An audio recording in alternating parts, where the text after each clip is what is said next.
Welcome to the Del Walmsley Radio Show.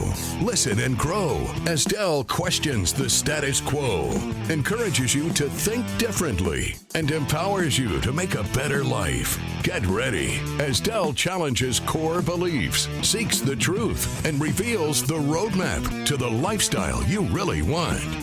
And now your host, multi-millionaire, national award-winning investor, CEO and founder of Lifestyles Unlimited, Del Walmsley.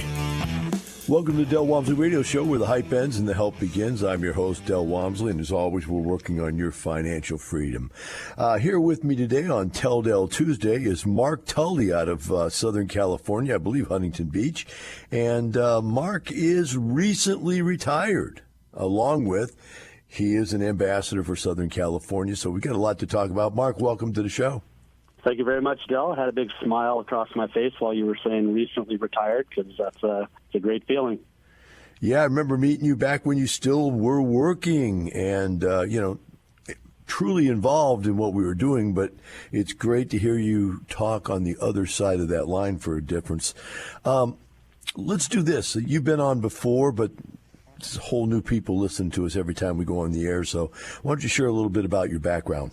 Okay. So I went to college, North Carolina, Davidson College, got out of school and came back to Southern California. Actually took a detour and went over and worked in Europe for a year, which was actually a great experience for me. Got to work in London and work in Amsterdam at some different jobs and travel around. And then I ended up back in Southern California. Started my teaching career, taught for 3 years in a couple of Christian schools, and then moved into public schools. And I had a 34-year career in the public schools, so I taught 37 years, mostly middle school, mostly math.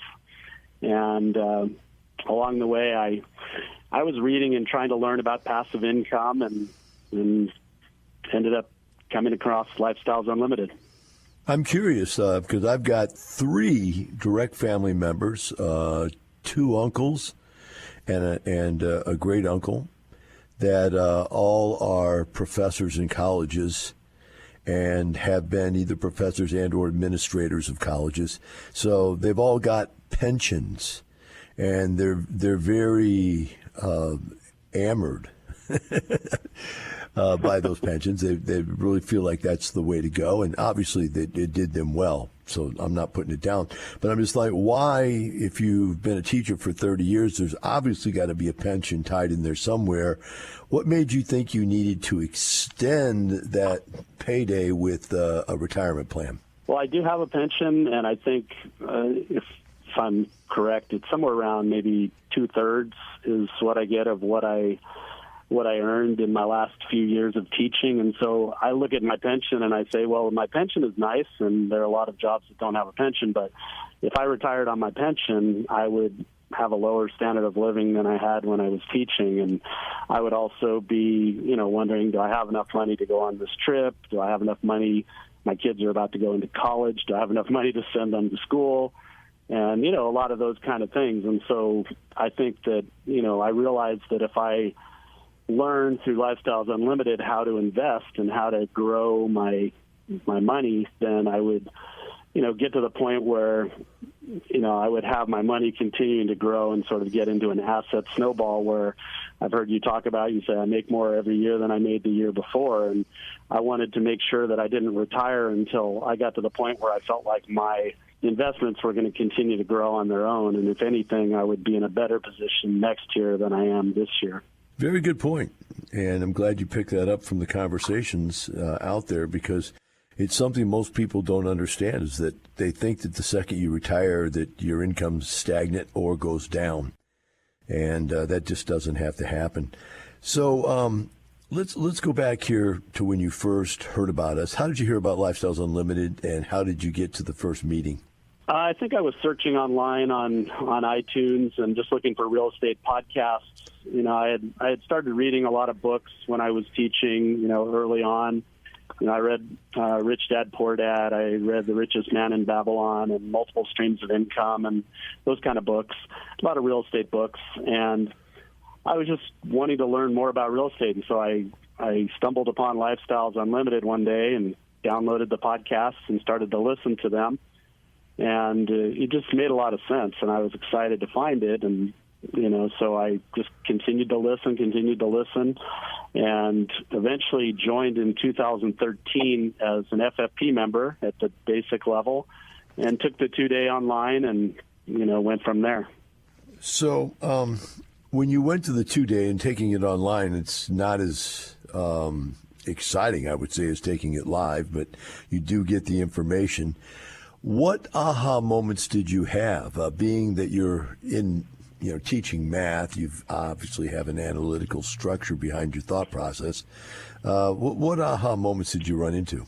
Well, I think one of the biggest ones for me is, I had started investing in real estate, so I didn't join Lifestyles until 2013 at the beginning level. I had bought a fourplex with my mom. We had gone in as partners in 2001, and I had a single-family home. When my wife and I got married, she had a home, and so we moved into one, of course, and we rented out the other. And so eventually I ended up with 7 doors. I had a fourplex and 3 single-family homes through a couple of different ways of obtaining those. And really what I wanted to do was to learn how to manage those. And one of the biggest things that I learned, probably not only at the 2-day online, but also just listening to the radio show, was how to screen tenants, because Lifestyles taught that if I learned how to screen tenants correctly in residents, that I could avoid 98%, 99% of what you call the purple Martians, the people that are going to cause trouble in your property.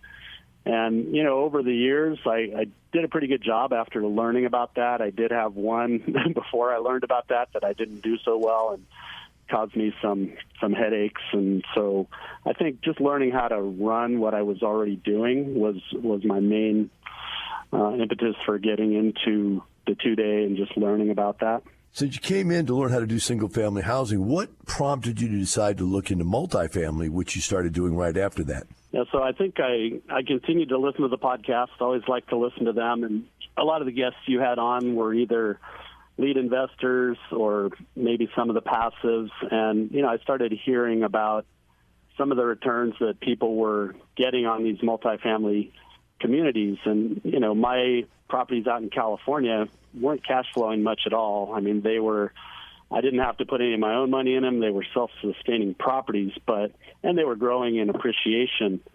But I ended up having a lot of debt equity in these properties and not a lot of cash flow coming out of them. And so I think I was just really intrigued with the idea of getting some of the money out of some of these properties and putting it into other investments where I was passive and I didn't have to do the work, but my money and my investments were going to grow from there. So when did that start to happen, this changeover in thought process? Because I see that you really started investing multifamily, I think the notes here say about 2018, but you've been a member since 2013. How long did it take for you to make that decision to change over? I think just over time. I did not join as a preferred investor member, a PIG member, until 2018.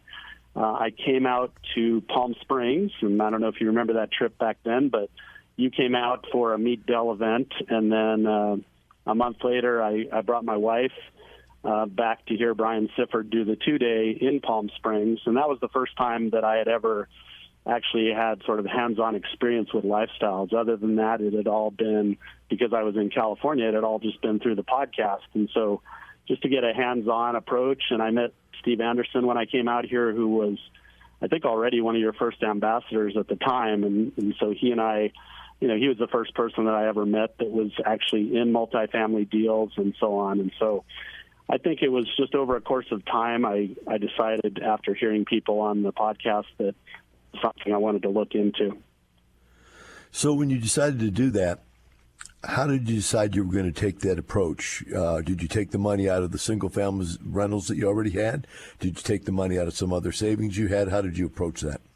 Yeah, for the most part, I think we did a couple of refinances to start out with. There were some refinances, and then also over the last 4 years, we've also sold off those homes. And so as we would sell off a home, then I would reinvest that money into multifamily. And I think, when I talked to you in 2018, I was about 7 months into the Preferred Investor Group program, and I was in 7 deals. And so for those first couple of years, until you go full cycle, I was just investing. Here with me today on Tell Del Tuesday is Mark Tully out of Huntington Beach, California. And Mark has recently retired, and we're celebrating that also. He's also one of our ambassadors for Southern California, so we want to thank him for that. Mark, as we get into this about the multifamily investments you went into, what was your plan? Were you looking at I'm trying to think, value plays, or were you looking at yield plays, or were you open to both? I'm kind of looking at your strategy here. What were you trying to do? I didn't have a super specific, I wanted to be in all value or I wanted to be in all of a certain type of investment. I, was still just getting started, and so I wasn't even really considering where retirement was going to be yet. So I was open to both kinds of investments.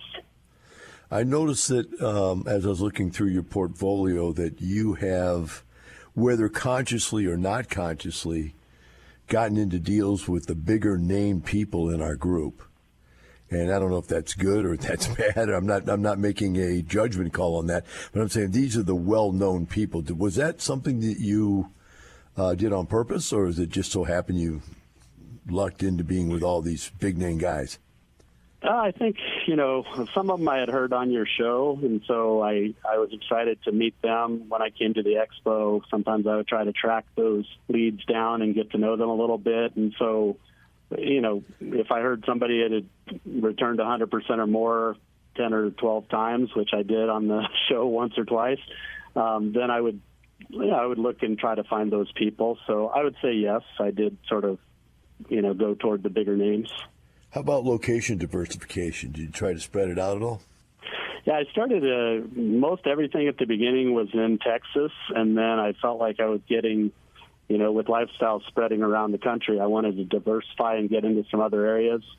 As I mentioned before, Steve Anderson and I are pretty close. We talk a lot, and he, had made connections with a lot of the leads that were in Phoenix, and so I ended up in Tucson, actually, and so I ended up investing a number in Arizona. And then just recently this year have gotten into a deal in Indiana and one in Tennessee and one in Florida. And I like the idea of being in different places, different states, and diversifying across the country like that. So as these things started to play out, you've got into 24 different deals, I think I saw, and you sold 7 of them. I was interested in your thought process, because you had some big winners, and then you had one small loser. What did you think about that when you had one that just didn't make it over the hump? And yeah. So I was just curious what your thought process was with that. That it didn't slow you down, and you just kept on doing it, and then went and had some big home run hits. So. Right. Well, I think, no, real estate can be risky. I think we take a lot of the risk out of it by the education we have, and the leads a lot of times that I've invested with have had a track record of, being in a number of deals. The one deal that I did get in that lost money was a first-time lead, somebody that I had met at the expo, and she seemed to be very sharp, and I thought, this would be a good person to invest with. And, I think that the deal didn't do all that well for a number of reasons. I've asked a couple of the mentors about it and what they thought about it and why that happened. And, it wasn't a terrible loss. I think I lost, a little money on that deal, but it was more than made up for by a number of the other deals that have sold in the last couple of years. Well, I just wanted to use it as an example of, real estate's pretty forgiving. Every once in a while, though, a deal can be unsuccessful. Or in many cases, there's all degrees of unsuccessful. There's broke and lost all your money, and then there's lost a few bucks because it wasn't that profitable. And I think that was way more with what you ran into. So as we move on here, what was it, or how did you know, it's a better way to say it, that you had hit that point where the revolving door of money in, money out was going to actually be able to sustain you, and that you knew that you were ready to retire? What was the flag to you that, hey, I think I'm there? Yeah, I sort of looked at my teacher's pension, and I knew that was my baseline, and I thought, I needed to get to the point where I felt like, the asset snowball, like we mentioned earlier, was going to continue to grow. And it's really just been in the last year and a half where I saw a couple of these deals go full cycle. I've had 4 deals now that have returned to me over 100% total return, and I've got another one that's in the process of selling. And so once I saw that, and that was sort of my proof of concept, and I said, okay, I've been putting money into these deals for 2 or 3 years now, and at the beginning, you're just putting money in, but you just have to wait for time to go by to complete the cycle. And I think once the cycle started to complete, then I felt comfortable because I was seeing the good returns coming in. I got you. That makes sense. Because it really is a process. You have to go through the whole process to get to those larger gains on the back end. So when you decided to go ahead and retire, were people surprised? I mean, 30 years of being a teacher and then you stop? Yeah, I think they were. I mean, they would have been more surprised if I was maybe 40 instead of 60. So I was, like I said, I think I've shaved 2 to 5 years off of my teaching career, but and so I did have teachers that, and even neighbors that I have that were sort of like, what, you're not working anymore? Because they're still working and they're still going to their job. And so there were definitely people that were surprised, but I just think that I wasn't that far shy of where I would have retired anyway. The main thing for me was just to feel comfortable that, like we talked about earlier, it would continue to grow, and I wouldn't be having to just pinch pennies for the rest of my life. So as you made that decision, I see that in your notes here that there was a lot of changes that went on psychologically for you. You want to try to share with people what happens when you make that decision? Because I myself understand that's a big move at any age to say I'm letting go of something I've been doing. It's my security. It's my life. It's who I am. Now take away my title. How did you get through all that?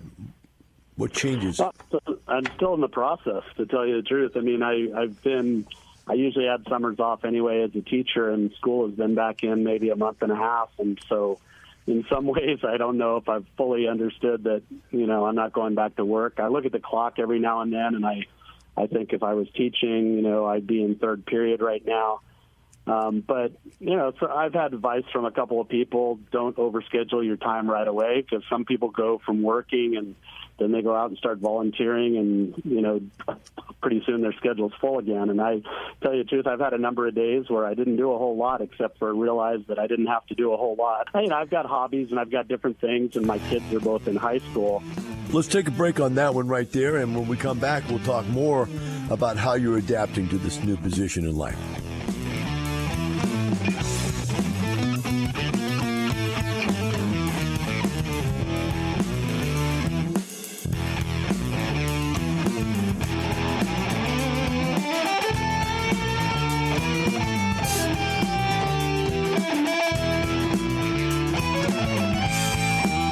Teaching you with a roadmap to creating the lifestyle you really want. Keep listening. The Del Walmsley Radio Show returns in moments.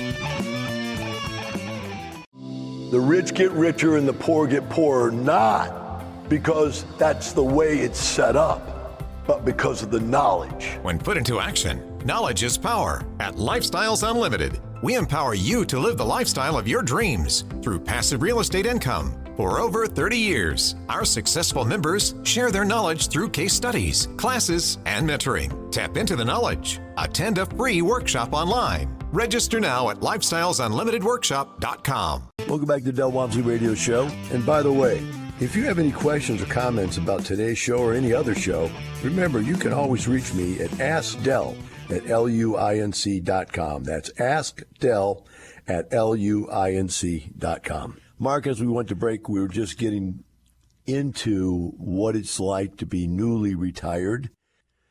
And you were discussing that you hadn't got it all wrapped around your finger yet. You want to pick up from there? Is there anything more in that particular part you wanted to cover that we got cut off on? I think I hit most of it, but, the main thing for me is that my kids are still in high school. They're a sophomore and a senior in high school, so, they're only going to be around in the house for a couple more years, and I'm enjoying time to be with them. And I have different hobbies I like to work on, but I'm sure that as time goes by, I'll get involved in some things maybe outside of the house more and maybe volunteering in some areas, but for now, I'm trying not to overschedule. I can share with you, experience-wise, that your schedule gets filled right back up again. It doesn't matter that you don't have a job, and you're right. The true, real benefit is being able to spend that time with those kids when they're there. Because my daughter's gone now, and I don't know if you ever listen to the song "Cats in the Cradle," but it's about hey, if you don't get them when you're young, they're going to be gone. They're going to be too busy doing their life to come back and see you. When you've got all the time in the world, they're too busy. Just like you were too busy when they were young. So, yeah, that's absolutely important. Let's talk a little bit about that. Do you think that they can sense that you're around, and does that mean something to them, or are they too young to really wrap their arms around that yet? Like, oh, Dad, why are you with us all the time now? No, I think they realize that. And as a teacher, I was home in the summers, and if I wanted to, I could come home at 3:00. And so I'm around and have been around, more than somebody that maybe had to have a corporate job and work 60 hours a week. I had a little more flexibility on getting home early and being home in the summer. So it's not, in some ways, not all that different, but I think they appreciate it. I think they, hopefully like having Dad around. What about the wife? Obviously, if you got off on summer, she's used to having you around. Is she ready for this to be a full-time thing? I think so. She's very busy as well. She's been a stay-at-home mom and taking care of the kids for all these years, but very involved in the high school. She's, president of one of the organizations at the high school, and in and out of the house a lot with different activities. So both of us are still staying busy. Gotcha. So let's talk about the Curtis Haynes effect that he has on us. As we get into retirement, we start talking about this thing called the family office. What have you come to the conclusion of in that aspect, as far as how are you dealing with the family office? Well, as far as the family office goes, a couple things that I've taken away from Curtis. One is that, he talks about he's got a lot of investments, and when he, has something sell, one of his rules is that he needs to get that money back into action and keep the velocity of money going. And so he wants to redeploy money within 30 days. And just the fact that he looks at, running his portfolio and his family office as almost as a job, as a responsibility to, maximize what he can with his investments. And so that's something that I don't know that I always get things turned around in 30 days. I sold our last single-family home and still have that money sitting on the sidelines. But that's one thing that I picked up. And then a couple of years ago, I had the opportunity to be on a panel with him, and we talked a lot about with other people how we're introducing lifestyles and real estate to our kids. And so that's another part of it, is passing it on to the next generation. Speaking of passing it on, you elected very early on to become an ambassador. Before we talk about you being an ambassador, let's talk about you coming into the event and meeting ambassadors and meeting people. Were you surprised how open people were about their finances here?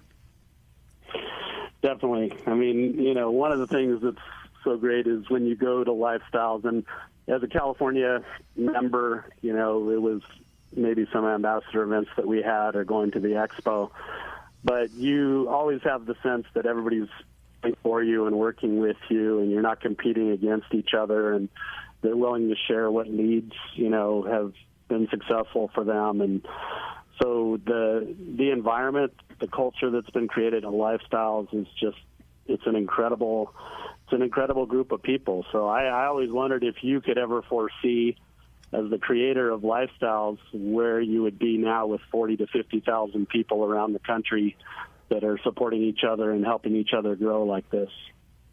You know, I always took it for granted, Mark, and I guess I was just totally naive that because of what I did with the 100, 200 people that I actually personally helped every day. And, I mean, not every day did I touch each person, but, when I was a consultant and they were my people to watch and take care of and nurture, it always happened. Everywhere I went, that's what happened. There was this big open event type situation because I was open, they were open. So, yeah, I never really thought it wouldn't be. In fact, I think it's naive to even think that it could be. Now that I look back at it, I think about, how many things would you not ever get anybody to talk about? I mean, people don't even talk about finances to their family in most cases, I don't think. So I thought it was rather interesting. Right. Along that same line, what I found to be interesting, though, and this is one that I didn't foresee, is that many, many people have changed their group that they hang out with, that they associate with. And I don't know how to say it, Mark, without it sounding like, okay, well, we're leaving the poor people behind. I'm hanging out with the rich people. But it's something to do with the mindset. I guess the abundance mentality compared to the scarcity mentality that many, many people have started hanging out with and have created great friendships within the group. And they spend their time with those people. They go on vacations with those people that, they become some of their closest confidants. Have you seen any of that, both yourself and as an ambassador? Oh, definitely. I mean, I think on the opposite side of that, when you try to sometimes share about lifestyles with somebody that has not maybe gone through the 2-day training, it's like a deer in headlights. They can't even really comprehend what you're talking about. And so when you're with people that have had that same training that you've had and have the same experiences you had, and maybe they're in some of the deals that you're in, there's just a common bond that you have. And, I've made some really good friends through lifestyles, people that I still continue to talk to on the phone on a weekly basis. And, it's just Steve Anderson, who I mentioned before, is one of the guys that, he was the first flesh and blood member that I ever met, and he helped me a lot. And as an ambassador, that's my goal also, is just to help facilitate events where people can get to know each other and lifestyles can grow out in this neck of the woods. What made you decide to become an ambassador? I just really enjoy being a part of lifestyles. I enjoy all the events. I enjoy talking about real estate. I enjoy sharing my experiences. I look at how that made a difference to me. When I retired, Lifestyles sent me something and said, who was the main person that was, responsible for your success in lifestyles? Was it a mentor? Was it this person or that person? And I said, well, really, it was an ambassador. And so if I can be that to somebody else, and if I can, especially with the newer people, people that have been around a lot maybe don't need, my input as much, but just to help facilitate getting together and just helping out new people, I really enjoy. It's like the story I always tell about the chicken and the egg when it comes to a co-op. That is, which comes first, the chicken or the egg? Or in other words, is it one person or is it a group of people? And I actually think it's one person who's willing to carry the flag, stick it in the ground, and go, okay, here's where we're all meeting. And without that we really can't get there. With me here today on Tell Del Tuesday is Mark Tully out of California. And Mark, as we come into our final segment here, I just wanted to ask you, as you've thought this out now, how do you see the rest of your life playing out? Because you really think about it. At this point now, you've got the money to do what you want to do. You got all your time back. It's a blank slate. Have you thought it through? What is the goal in life now? Where are you going? What are you going to get done? Whether it be fun, whether it be give back, whether it be, whatever. How do you see the plan, or have you not got there yet? Yeah, I think I'm still in process. I mean, I have different things that I have planned. I have books that I'm reading. I enjoy doing that. I have a book that I might like to write at one point. I have a couple of hobby websites that I work on. Really, I think once my kids are out of out of high school and in college, my wife and I might do some more traveling.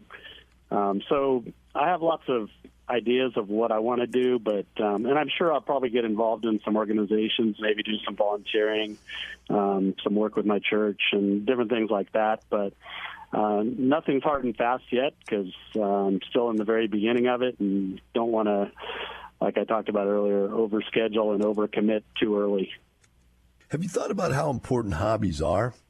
I'm just bringing the topic up to talk about them with you because to me, to be able to get involved in something that's completely different than your expertise, than your daily activities, or even your mainstay of what you're all about is so important because it stretches you and makes you do things that you can't do. I'm into guitar and I can't play guitar, and I'm into health and fitness and I'm old and shouldn't be into health and fitness, and I'm into trains and I know nothing about trains. You follow what I'm saying? I mean, all these things I have to struggle to get any benefit out of, and that's so different than everything else I do, which is so easy after many years of doing it.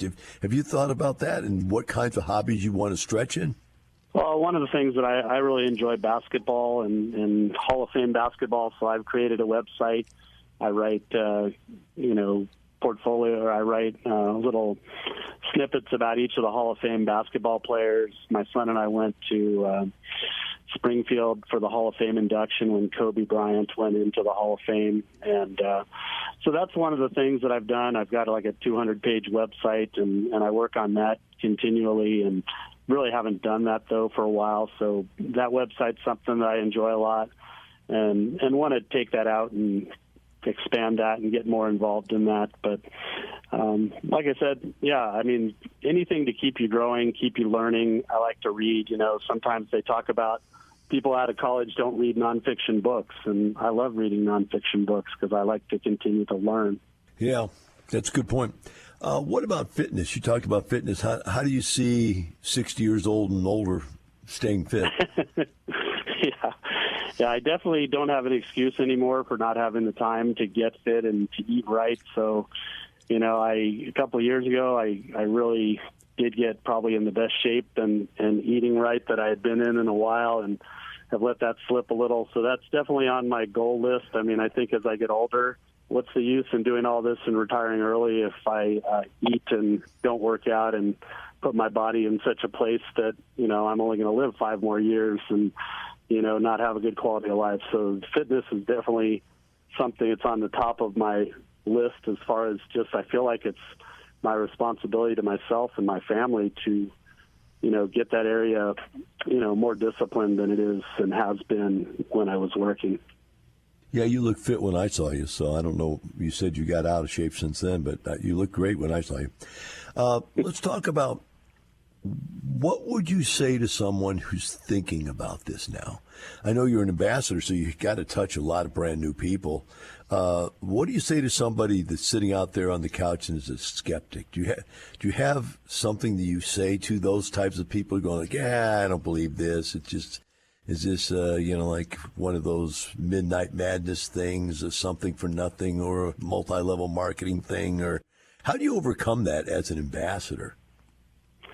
I think my experience is when people are outside of Lifestyles events, like I mentioned earlier, they have a really hard time grasping what Lifestyles is all about. I invited a friend of mine that I used to teach with to come and hear about it, and he even came to one of the free workshops, and he got a little bit, but a lot of people I talk to, it's just flies right over their head. On the other hand, when people show up for a Lifestyles event, or they show up at the expo, or they show up anywhere where they've made a conscious decision to get there, I feel like those people are much more open, and then you can share experience. And I would tell people to, if you need to, start slowly, get into one deal, or, see how it works, because there's a point where you get full sense that this is real, and there's a point before that where you're not quite really sure, and so you have to going to the expo for me was big. When I saw 4,000 or 5,000 investors there, I'm like,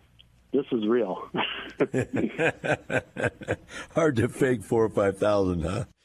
Yeah. So when you did start, way back in the beginning, all right, a long time ago, was there anybody that was pulling your string, going, giving you the negative type outlook on what you were doing? This is, waste of time, whatever. It's not real. It's fake. Just like right now you're saying these people are coming in. Did somebody ever try to tell you that when you were coming in? I don't think so. I mean, most of the people were very supportive. I had some people that might have told me, diversify. I wouldn't put everything in real estate. I would make sure, you're putting some in the stock market and the mutual funds and all that, which I have very little, if any, very little left in there, a little bit that I put in when I first started teaching. But, that whole idea of putting all your eggs in one basket scares some people. But I think once you get into real estate and you see that if it's done correctly, the risk is a lot lower than what the average person thinks. That's a good place to stop right there. I think that's exactly right. And for the rest of you out there, Mark, thanks for coming on the show. And the rest of you out there, remember this, it's not the money, it's the lifestyle. Have a wonderful day. We'll see you tomorrow. The information and opinions you hear on the Del Walmsley Radio Show are those of the host, Del Walmsley, his guests, and his callers. The Del Walmsley Show is for entertainment purposes only. Please consult a professional regarding your personal investment needs. Nothing presented on the Del Walmsley Show constitutes an endorsement, recommendation, offer, or solicitation to buy or sell any product or security.